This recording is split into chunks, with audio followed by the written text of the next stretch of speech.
they're very similar fan bases. The Cubs fan base is, the passion is wrapped in bunny rabbit's feet, and the Red Sox fan base is wrapped in razor blades.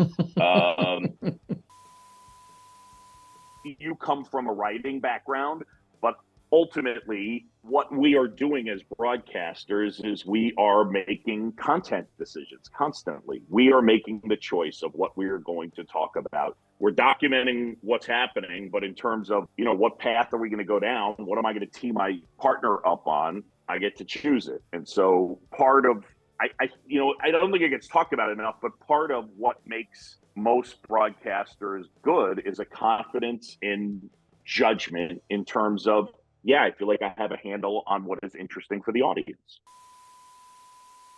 All right, baseball isn't boring, and I know that every single time that I listen to this guy, Boog Sciambi, I'm not just saying this, Boog. Like, I've said this, I think I've said it to you, but I always thought that the preeminent or the best broadcast that I had heard on the radio for the last few years, before you went to the Cubs, when you were doing like do you still do ESPN Sunday night games? Okay. About half of them. Okay. So you and Chris Singleton, I said, as a connoisseur of the art of radio broadcasting, where I say I filled my head with information, I blurt it out. But I do feel it. I've always found it fascinating how this has evolved. And I just felt like when I listened to you guys hit the sweet spot. You guys do it right. So we'll get to that in a second. But I just want, first of all, how are you? Thank you. I'm good. How you doing? Good. I know you're coming off. So as I just told you, there's two things I want to talk to you about. I want to talk to you about two things I'm very passionate about right now. That is broadcasting and the Cubs. We had Pedro Grifol on the podcast, and he had me all fired up for the White Sox now. And we had David Ross on, but honestly, Boog, you know Rossi, you worked with him, you call his games and everything else. This was right before free agents was starting. So I'm like, okay, go get him. Go do your recruiting thing. First of all, I guess that's where I'll start. How do you think that Rossi is as a recruiter? What does that look like? I mean, I think his reputation precedes him. So I think as a player, he had probably accumulated a fair amount of street cred, and I don't think that that's changed as a manager. He's charming. He's also direct and honest in a way that I think that most of the people around him appreciated. And so, I don't know in those spots how much of a factor recruiting actually is. The way it ultimately, plays out is most of these guys just in the end end up taking whatever the highest dollar amount is. True. Right? So yeah, it's true. It's a funny thing where, I mean, to the point where it's weird if a guy's, a guy he wants to play in X place and he'll take $6 million total more from another place, and it's like, what in the vast scheme of things, what's the $6 million doing for you? I mean, when we're talking about 140 million, you know what I mean? Like, so, look, if anybody is gonna be good at it, David is gonna be good at it. Would be my thought. So you're so right. We hear about like tax breaks and everything else. We're like, okay, well, it's $1 million, but is it worth it? In the grand scheme of things. But I think that, and I'm glad you said this, and this isn't sort of where I was planning on going with the whole recruiting talk, but I find it interesting. We had our good friend on, Joe Kelly, and right before free agency started, and we were talking about this, and he said, like, it's outdated, it's archaic, this isn't college. And, I think that we've, since then, we've had other people come on and agree with him, say exactly what you said. Usually it's about the money. Sure, it might be somewhat about where you're going to go. But I think that when it comes to David Ross, I think this is where it worked for him, because he's not worried about putting something up in the Jumbotron. He's not like doing the college basketball, college football thing. He's just David Ross. Yeah, that's right. He's just being himself. There's no question. It comes naturally. But again, I agree with Joe. I mean, I would, back at the same topic, I would say, in my opinion, I think that players get it wrong at times. Like, go where you want to go. Like, if you want to be happiest, like, go where you want to go. Go to the location if it's that. Go to a place where you think gives you the best chance to win, because getting your butt kicked in a city that you don't like, and taking the money, it's tons of guys have found out it's not all it's cracked up to be. No, I get it. We both probably have examples. I mean, for around here where I'm at in Boston, the one that jumps out is Carl Crawford. I mean, Carl Crawford was just Right. like, I mean, how does he? He's like, how do I turn down $40 million more? Well, okay, I get it, but you're going to be miserable. But there's plenty of Yeah. examples. But it Yep. seems like the event, and I wasn't there, but you were there. What was it called? It was Yeah. it was called Cubs. I want to Oh, say they've been doing Comic it for Con. no, it's Cubs Con, Cubs Convention is what it is. So Okay, there's an opening ceremony, and they sing the national anthem, and autographs and panels.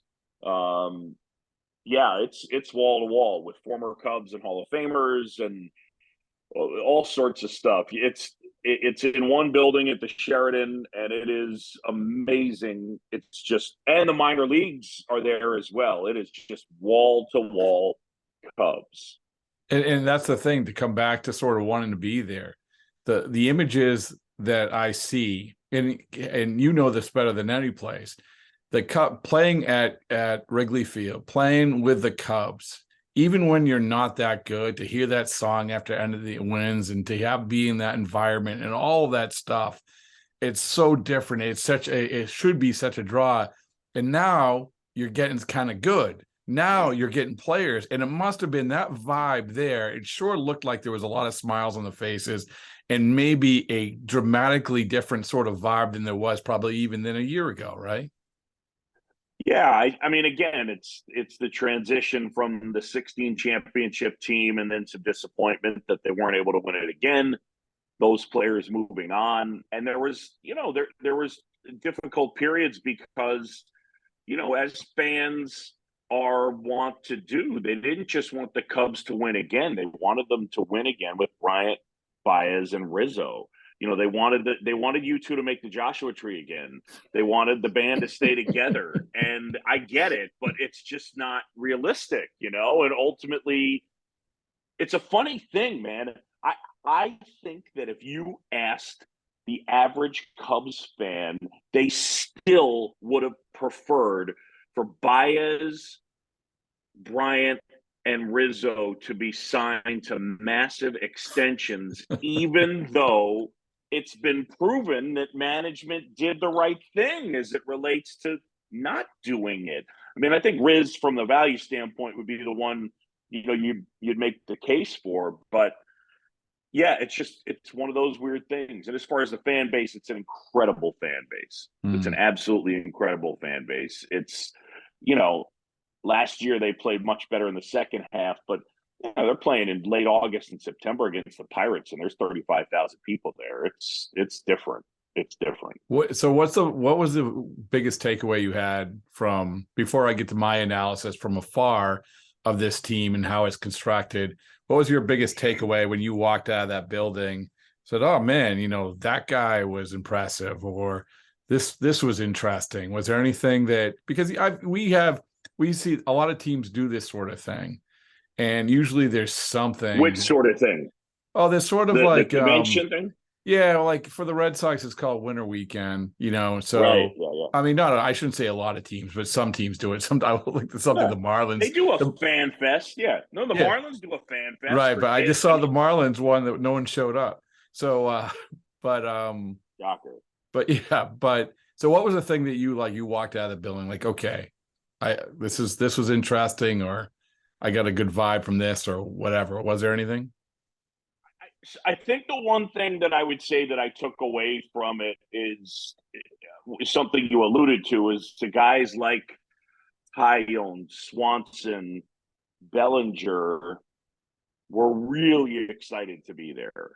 Like there was a real vibe of this is going to be cool playing for this team. I think that's really what I took away.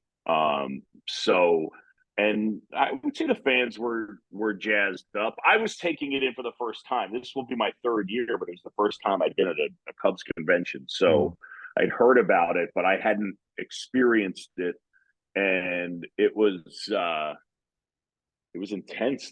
I just didn't, I couldn't really wrap my head around how many fans were there. And, in this massive ballroom, all these panel shows, etc. And it was, multiple floors. It was pretty incredible. So when I look at this team, obviously you have, like you said, you had to turn things over, which is always uncomfortable because you're gonna have to go through growing pains. But now you get to the point, there's that point where you're like, you have the base, you have enough experience from the young guys. Now you can bring in some of these guys who maybe on 1 or 2 year contracts, but they're not only going to, you hope for the best on the field, they're going to have an impact off the field, on the clubhouse. Mancini, Bellinger, some Hosmer. of these Hos. Oh my goodness. So when I look at this roster, that's what jumps out to me, Boog. Like that's what jumps out to me is these guys, and Hosmer is the perfect example. Holy mackerel. You want to talk about people singing the praises about a guy in a clubhouse? It's that guy, right? So, I mean, so that seems like that it's built that way, built pretty well that way, right? So, I mean, you start with Haas. I mean, you just will not find a guy that teammates seem to unanimously say, that dude, I like him on my team. And he's good in our room. He just whether the production's off the charts or not off, he has garnered a reputation as a guy to follow. Period. I think Dansby Swanson. I mean, think about what he did. It's not like the Braves weren't interested in him. He grew up in Atlanta. He played for the hometown team. He won a World Series there. And he made the choice. He wanted to be in Chicago. I mean, he told a cool story at the press conference about his grandfather being a Cubs fan and, always having WGN on. But I would say that, Dansby's a guy whose leadership qualities have grown as he has grown as a player and as he's matured. And he pretty clearly wanted to be the face of this franchise. So, I think in the overall, there's some excitement. I would view it as this. I think that they look at 24 and really even 25 as, if we're having this conversation before 25, that they're going to be sitting there saying, we think we have a chance to go deep in the playoffs. But they've retooled their farm system to the degree that they have all these lottery tickets, and maybe some of these players who look like they're going to be pretty good end up being dudes and they pop, but they have way more lottery tickets than most teams do. And so I think that what their intention would be to start creating that clubhouse and that runway of that culture towards 23, 24, 25. So when you talk about them popping in 24 and 25, who are the guys? Name a couple of guys where you feel like, along with these guys on the periphery, like let's assume that Swanson's going to be solid.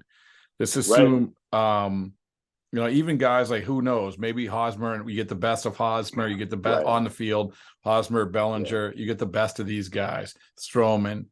Who are the guys that are going to have to pop and say, those are all stars? Group, right. So it's a guy like Pete Crow Armstrong, who was a former first-round pick of the Mets, so they got in the Baez trade, who a lot of people think is probably the best defensive outfielder in the minors right now and would play close to a Gold Glove caliber center field in the majors right now. And by the way, Boog, who I interviewed about the very interesting topic of his mother being the actress in Little Big League. Yep. Yeah. She was the mom. That's all I listen. Yeah. I mean, that's what I'm interested in. Yeah. But that's classic. Anyway, I'm sorry. Go ahead. I mean, I think they're excited about him as, as eventually being their center fielder. And then you have guys like Brennan Davis, who was the Futures Game MVP when he hit a couple of homers, but dealt with back problems last year.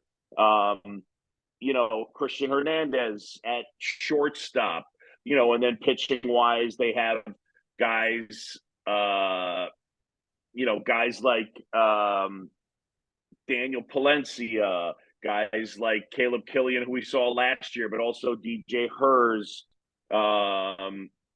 Jensen, Wicks. There's, and I think that what it ends up being, and then, look, they made trades for Rizzo and for Brian and got guys like Canario, Alcantara. Those guys are, massive talents. There's a ton of them. It's just a matter of like who's actually going to hit. I mean, I think they feel good that Pete Crow Armstrong is going to be here, at the latest in 24. I think they're excited about the talent level that they have. Yeah, well, that's. I mean, it's also good that you have the chance of winning. I mean, any bridge year, quote unquote bridge year, you want to have still. I mean, this isn't like a division that's going to blow you away. I don't think. No, absolutely not. No. All right. Well, listen, you got me fired up for the Cubs. I don't know if it's at the level of Pedro Grifol got for the White Sox, but who I can't even ask you. I was going to ask who has more wins, the Cubs or White Sox, but that's not fair. You're contractually bound to one team and not the other. So so I love Pedro though. Good dude. I mean, I can remember watching him play when he was at Florida State back in the day. Really? He was teammates with Eduardo Perez. I think Doug Mankiewicz was on his team back then. But, a guy he's been around a lot of good baseball people in Kansas City. He's good baseball mind. I like Pedro a lot. I wish him well with the that White wasn't Sox. Florida State, wasn't that was they weren't in the ACC with BC then. No. This was pre this is many moons ago. But did you were out when the David Gordon kick, right? For Notre Dame. I had BC? just gotten out. And I was living with Bob Wischusen in Miami, and that kick, the call of the kick was our outgoing message on our answering machine. That's true. Yeah. And in case people don't know what we're talking about when Boog went to Boston College, and Boston College had this enormous upset of Notre Dame at Notre Dame the year after that. Notre Dame just waxed Boston College in a game. Probably the most noteworthy thing about that game before the upset the year before was they filmed Rudy at halftime of that game. So yeah, that's right. Yeah. And then the other part about that kick was the week before Notre Dame had beaten Charlie Ward and Florida State. Right. And they were probably in the driver's seat for the national title, and then BC knocked them out. So when we left, it was the big football win, and then the group with Isley, Huckabee, and Curley went to the final 8 and knocked off the defending national champs, North Carolina, in the second round of the NCAA tournament. Those were the days, man. Those were the days. Yeah, way back. Where the Boston papers covered them. It was crazy. Yeah, right. All right. Well, morphing from the Cubs to Boston College, where you get your education to be the broadcaster that you are today, to the actually art of broadcasting. It's one of my favorite topics because I say this about all media, Boog, is everything that we knew, certainly like 10 years ago, probably 5 years ago, probably realistically even before the pandemic, we have to take a look and say, how has things changed? How have attention spans changed? How are things delivering change? And so before I sort of give my take or my observations, I just want to hear how you think in the last few years, if it has changed at all, how that you have to deliver things any different. Maybe you don't, but or how you, and obviously social media is probably part of this as well, but how do you view it now and where it's going compared to maybe 5 years ago? I think that you're continuing to do stuff game broadcasting wise. I think this applies more to TV. where there is stuff that is more about short attention span theater and trying to cover things to keep people engaged if the game isn't in that moment interesting enough. I think that that's one of the things that you do see. Maybe, yeah, so I think that there's also an aspect of, again, being a little like a talk show over the top of a game that can sort of sprinkle in a little bit just in case, people aren't as engaged on the next play, the next play, the next play. I think that that's, and you look, you're never going to please 100% of the audience, and certainly some people just want you to sit there and just go, here's the 1-2 fouled back. You know what I mean? Like, they don't want you to talk about the fact that they're changing the rules next year, or that they're checking for sticky stuff, or discussing something that happened in another game. You're not going to be able to please everybody. I mean, I think that in the end, you come from a writing background, but ultimately what we are doing as broadcasters is we are making content decisions constantly. We are making the choice of what we are going to talk about next. We're documenting what's happening, but in terms of, what path are we going to go down? What am I going to tee my partner up on? I get to choose it. And so part of, I don't think it gets talked about enough, but part of what makes most broadcasters good is a confidence in judgment in terms of, yeah, I feel like I have a handle on what is interesting for the audience. And when I talked at the beginning of the podcast about how much I admire the way that you guys do it, I truly believe it. I have tweets to prove it, because I think I find myself, and I don't really tweet about broadcast because, to be honest with you, most of the time, you want to tweet about a broadcast, it's not going to be good. But I think you guys are the, and I don't want to get in those crosshairs because I know how broadcasters are, so for the most part. But for you guys, I've tweeted multiple times like, man, this is good. This is really good. And the reason why I do that is because exactly what you said. I think that you guys are able to sort of bob and weave your way through the conversational tone of things, which I think, to me, is really, really important, more important than ever. And then really lean into when something important happens, leaning into the importance of it, and then breaking that down, and then maybe getting back into the conversational stuff. But I think that, and tell me if you agree or not, but I think maybe the way that some of the people, the old school way of doing it, or even some people who think they're doing the right way, kind of coming out of school, they think it's very formulaic, right? We have to do that. Mm-hmm. I'm like, dude, like, no, it's okay. It's okay. Yeah.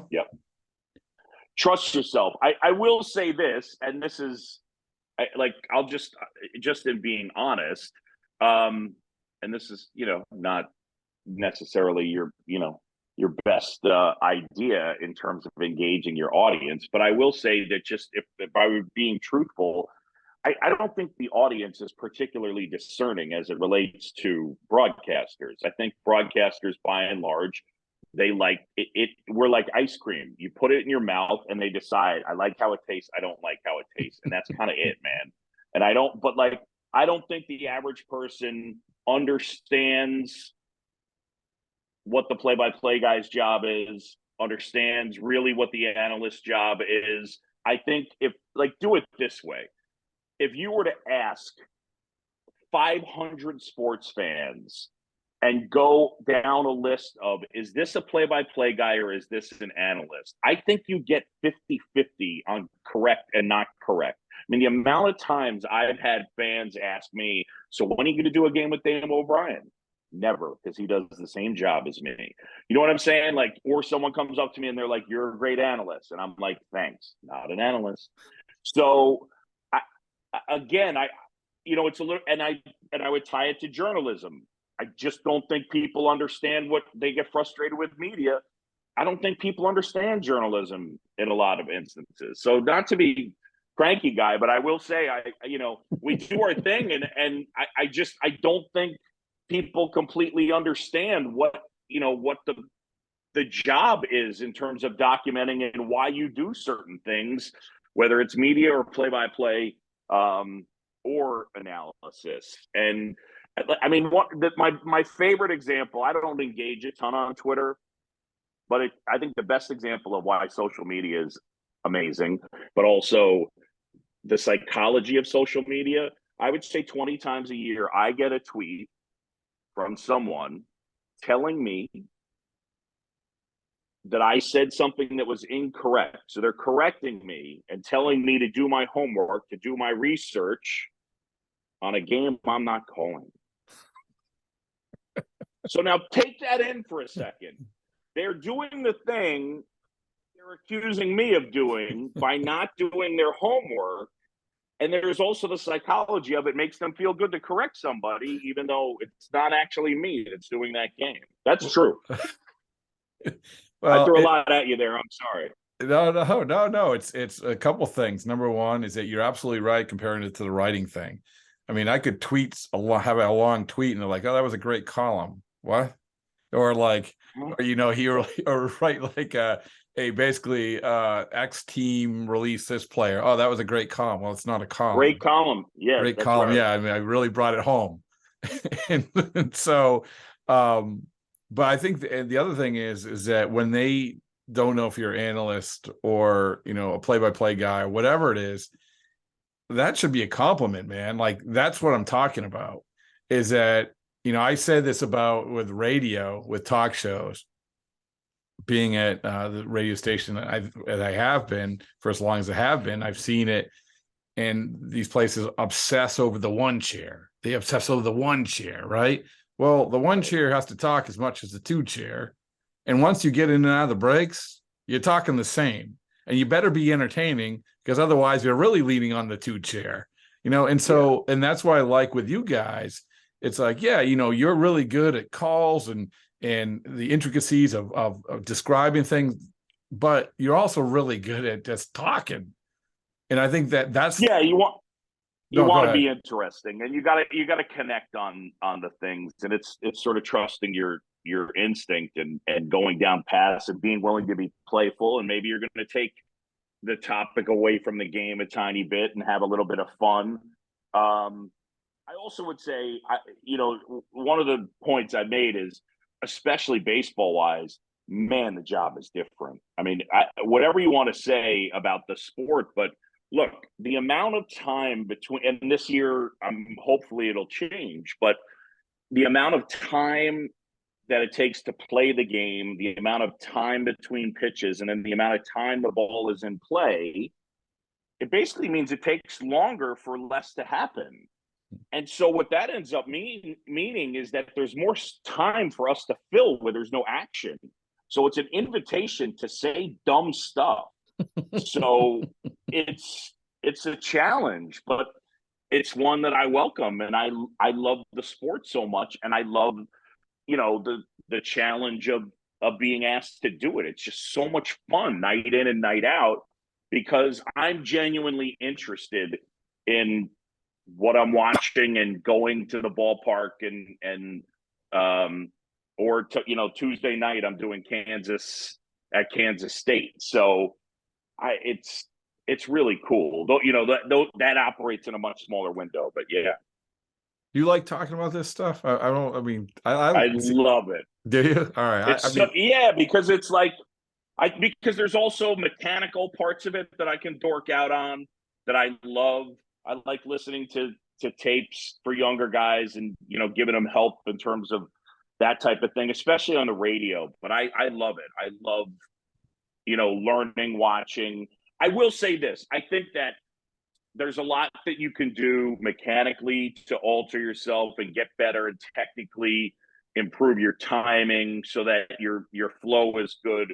But in the end, what you're really trying to do is take what you're like off the air and what you're like on the air, and you're really trying to make it as close as possible. I think that, like, I had growth as a broadcaster, not physical growth. Well, I had some physical growth as well, but not like growth as a broadcaster because I didn't anticipate it, but I think that I really took a step in my early 40s because I got just comfortable just being my authentic self on the air. Mm. And for the most part, the way I might play with you in the press box, I would make the same type of joke with Thingy or Doug Glanville or Jim DeShays or Rick Sutcliffe, etc. I feel like, Boog, like that's where exactly where I feel so many people go wrong. And like I feel stupid because he's sitting here, I'm like, I'm the backup to the backup to the backup, whatever. I said a million times, I fill my head with information. I make sure I try to not step over Joe or Will or whatever it is. But I do find it fascinating. And I think that exactly what you said is where people get themselves not in trouble because they get jobs, but it's okay to be yourself. It's okay. Yeah. And they feel like they have to be like sort of, I don't know. I mean, I didn't go to broadcasting school, so I don't know if they're telling you like you got to do this. But I feel like so many young broadcasters feel like they have to have the voice inflection, have to have the cookie cutter thing instead of just being themselves. Yes, and I think that we're probably most guilty of it in baseball because we all have this thought in our head. And so the thing you're fighting without even realizing it is, yeah, everybody, the problem becomes when, yeah, everybody that starts, you're 24 years old and everybody's trying to sound like a 65-year-old white guy. And you're using phrases that you don't use in everyday life.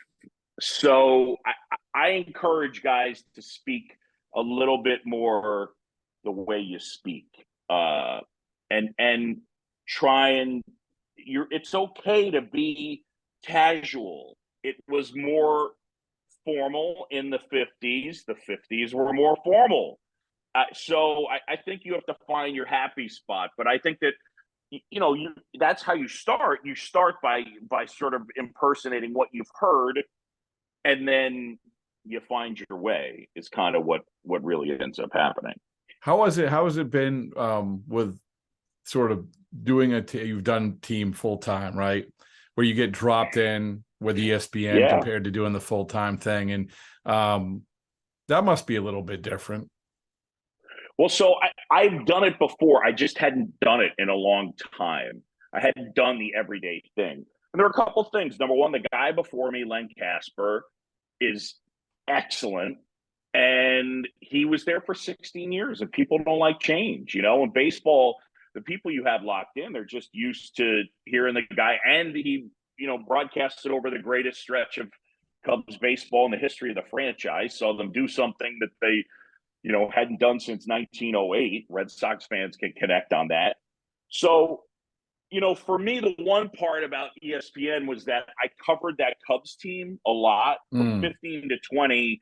I mean, I would say I would have them 15 times a year. So I knew Hendricks, Rizzo, Arrieta, Lester, Ross, Bryant, Baez, Hayward, I knew them all. So I knew the arc of the story pretty well. But I would also say that I didn't try and come in and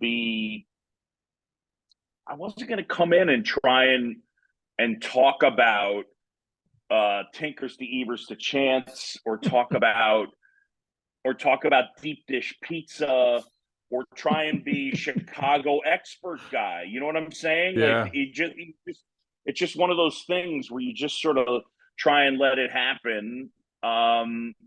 And not try and fake your way into, I am of Chicago. I grew up in New York City, but I've always appreciated coming here. So I think that I just kind of have laid back a little bit, and I've appreciated it so much. I mean, look, I think there are aspects. I still remember Gene Wojciechowski wrote something that I think is, and I'm going to paraphrase it, but I think that there are similarities between the Cubs fan base and the Red Sox fan base. I do. I think that there's a fatalistic part of it, which is especially funny for the Red Sox since they won 4 times. Yeah. Since it's a pretty good amount of success, but there is a passion that is, really unrivaled. And most places, the passion is reflective of the record. And I know that it's shifted a bit in Boston because of the Patriots' success, but I mean, you're still talking about a passion for a team and a fan base. And, in Boston, it's that, that entire section. It's not just Massachusetts, Maine, Vermont, New Hampshire, the northern part of Connecticut. So you draw in so many places. And then the same thing with the Cubs. But what Gene Wojciechowski said is they're very similar fan bases. The Cubs fan base is, the passion is wrapped in bunny rabbit's feet, and the Red Sox fan base is wrapped in razor blades. That's pretty cool. I think there's something to it. I mean, don't kid yourself. Cubs fans are super passionate, but I love both fan bases because I love how much they love it. Yeah, love how much I mean, love it. yeah, I mean, I think that they're all subtly different, but the passion is the one thing. Like I go to like St. Louis. I remember I think it was the All-Star game, maybe. It was like when it was actually counted, meant something. And the Cardinals were obviously a really good team, and you're playing for home field advantage. And the American League team probably pulled it out, and everyone's like, "Oh, I got the vibe of, oh no, the great game of baseball was a real winner today." I'm like, okay, sure, Yeah, I guess. yeah.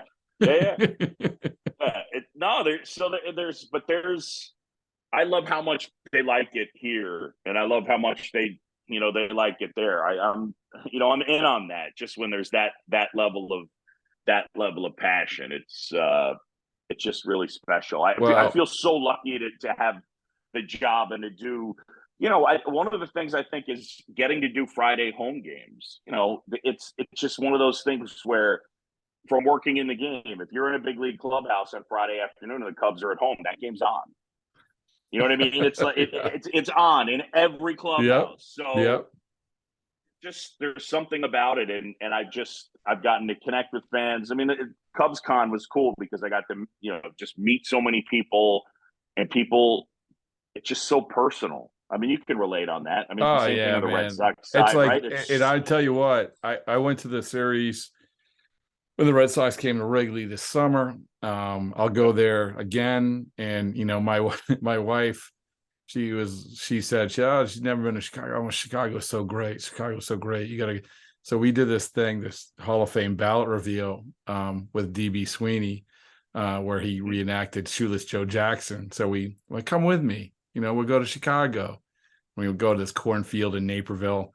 And she held up the cue cards, and it was like, oh, that was fun. But then now we're going to tour Chicago. I'm like, oh, Chicago's a little different in 5-degree weather compared to summer.